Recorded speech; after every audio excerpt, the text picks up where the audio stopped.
This question says, an entity wishing to raise finance may elect to follow a pecking order strategy.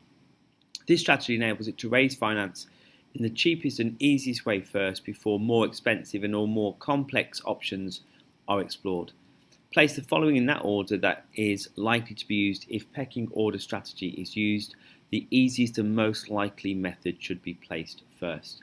So essentially what this is saying is if you are going to raise money and you're using a pecking order approach, which source of finance can you get quickly and which could be relatively cheap compared to which one's going to be expensive and take more complicated processes to do. And if we look at our options, we've got new equity sold to the general public, a bank loan, raising equity from families, so people actually just buy shares directly in your business, and maximising but not abusing credit terms from suppliers, so essentially just paying them a little bit later.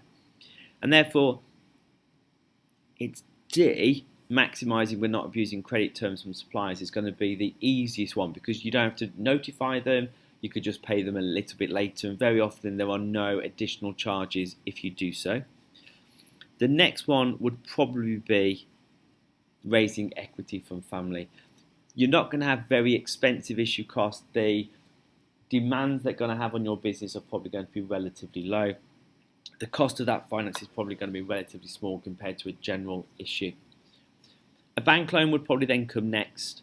There is usually some sort of issue cost to go with it, but the cost of a bank loan tends to be relatively small compared to general equity, and therefore the one you'd go for last in this circumstance would be new equity to the general public. The issue cost, because it's new and it's to the general public, tends to be very, very expensive, and the cost of equity is generally quite high. So DCBA, or maximise your credit terms, raise equity from family, bank loan, and then new equity to the general public.